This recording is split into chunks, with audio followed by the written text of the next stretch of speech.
development.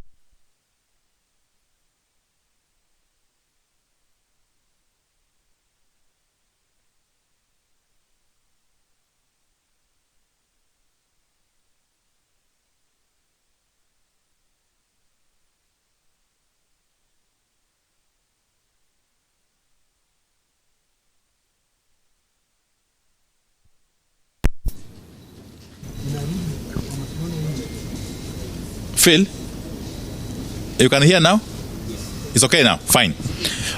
We reviewed the budget cycle and the impact of the Finance Act this far as we approach a new financial year. We looked at the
Okay, you can hear? Very good. We have had a meeting of the AZIMIO One Kenya Coalition Party Parliamentary Group to review the state of the Kenyan nation and take stock of key developments that are at the center of public conversation in the country. We reviewed the budget cycle and the impact of the Finance Act this far as we approach a new financial year. We looked at the hot issue of the distribution of fake fertilizer to Kenyan farmers by none other than the government of Kenya itself. The status of the several court cases by AZIMIO against the government, or cases concerning AZIMIO one way or the other, and the implementation status of the NADCO report. The PG also reflected on the life, times, and contribution of the late General Francis Ogolla, the immediate former Chief of Defense Forces, and his untimely demise.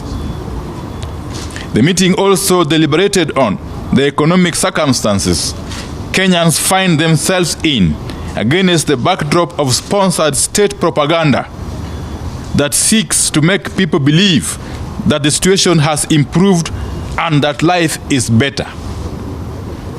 Kenyans need to know that as of today, AZIMIO has over 20 cases against the state that are at various stages in the slow justice system. Some of the cases include the AZIMIO La Umoja Coalition Party versus the President of Kenya and others. The High Court petition challenging the decision of the President to establish a commission of inquiry called the Commission of Inquiry into the Shakahola tragedy. There is the AZIMIO La Umoja One Kenya Coalition Party versus Japheth Koome and two others, It's a High Court petition seeking for the doctrine and principles of command responsibility to be declared applicable and applied to the members of the National Police Service in the process of the discharge of their duties. We also have the AZIMIO One Kenya Coalition versus Jubilee Party of Kenya and another. It's a High Court petition challenging the decision of the respondent. I think it's against Parliament, Mr. Speaker. Yeah. It's a petition challenging the decision of the respondent in recognizing the interested party, which is Jubilee, as a parliamentary party, while it is still part and parcel of the petitioners' coalition. That's AZIMIO. There's also the National Assembly and another versus Okia Omtata and others. This is a Court of Appeal matter challenging the housing levy. The matter is set for hearing, and the date is yet to be issued by the court. The other case is that of Kenneth Njagi and others versus Kenya Kwanza Party or Coalition and others. It's a petition challenging the ruling by Honorable Moses Wetangula, the Speaker of the National Assembly, on the question of which is the majority and minority parties in Parliament or in the National Assembly. There is the Guyo Ali Guracha and others versus Hono Abdi Guyo and others. It's a petition challenging the defection of Isiolo County governor and his deputy from Jubilee to the UDA party, whether the governor and his deputy are deemed to have resigned and relinquished their positions as a result of the defection. Finally, we have got Jeremiah Kioni versus the Office of the Registrar of Political Parties and the Jubilee Party and 14 others. It's an appeal from the majority decision of the PPDT, in which PPDT complaint, in which it was upheld that the decision of the Jubilee Party National Disciplinary Tribunal, ratified by the party NEC, ousting the complainant from his position as Jubilee SG and revoking membership to Jubilee Party. Just to mention but a few, really. Together, these cases provide a clear pattern of the slow pace of the hearing and conclusion of cases, especially where the state is a subject and senior government officials are involved.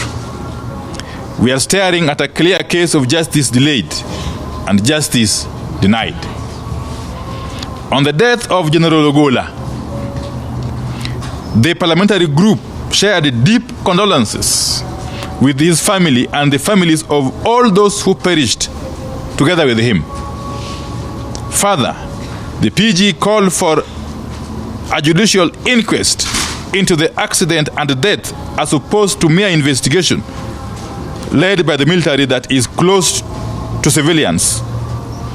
We also demand that families of the victims be independently represented in the investigation and inquest. I must hasten to add that we have authorized Honorable Anthony Oluoch and Senator Enoch Wamboa to lead a process of establishing a parliamentary inquiry, a joint parliamentary inquiry involving both the Senate and the National Assembly into the unfortunate death of General Ogolla. Already, we are seeing worrying signs. We have noted that Mr. Ruto set up a separate investigation team away from the one gazetted by its Cabinet Secretary Kipchumba Murkomen in the Gazette notice dated 8th April 2024. On the economic circumstances, the PG takes the position that life remains unbearable for a greater majority of Kenyans, contrary to state-sponsored propaganda. The cost of goods has come down. Kenyans are still struggling to put food on the table, pay school fees, access health care, pay house rent, and even bus fare. Kenyans are indeed worse off today than they were at this time last year and the year before. The PG therefore calls on the government to embark on steps that will drastically lower the cost of basic goods. Kenya Kwanza promised that unga would come down to Kenya shillings 100 or less per kilogram. Immediately the regime assumed power. We need that promise fulfilled. On nearly all these issues, the meeting came to the sad conclusion that as a country, we are dealing with an unprecedented case of corruption in government and state capture by people in and out of government. State capture and corruption are at the center of the problems we are grappling with as a people. From high taxes to low investments to provision of basic services like distribution of fertilizers.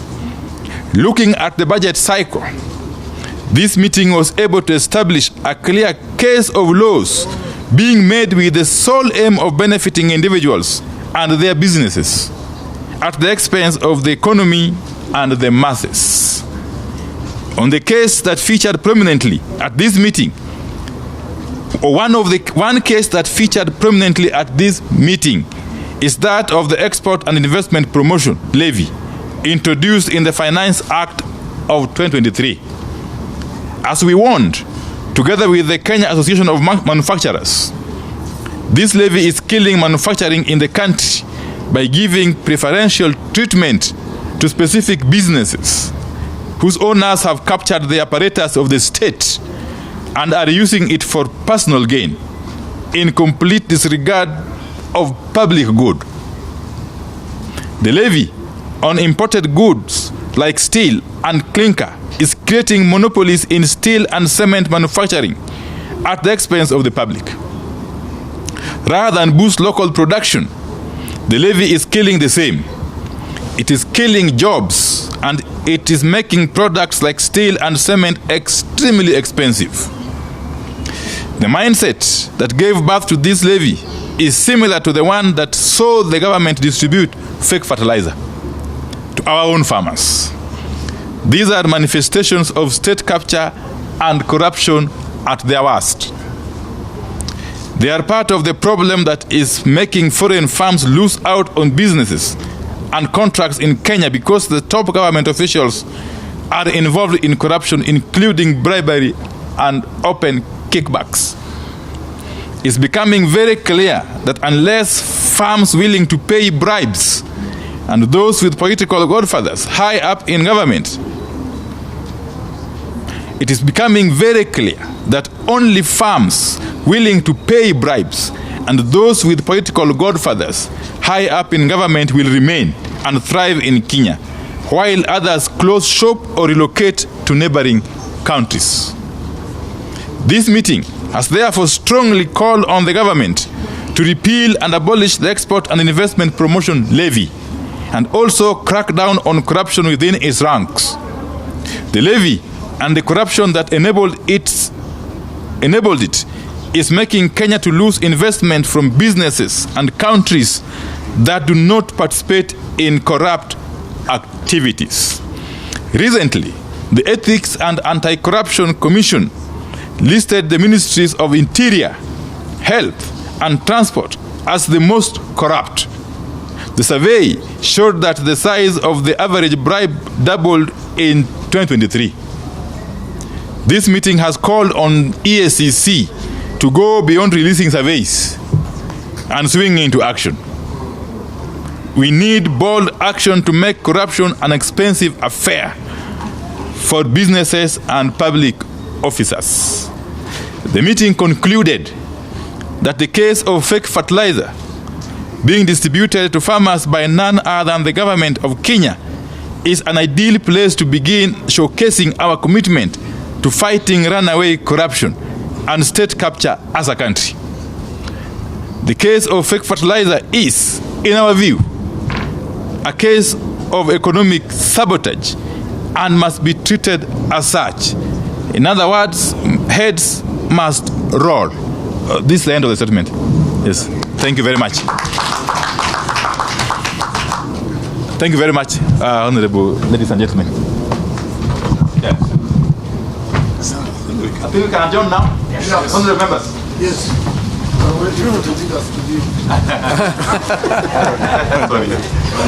Wang Jara.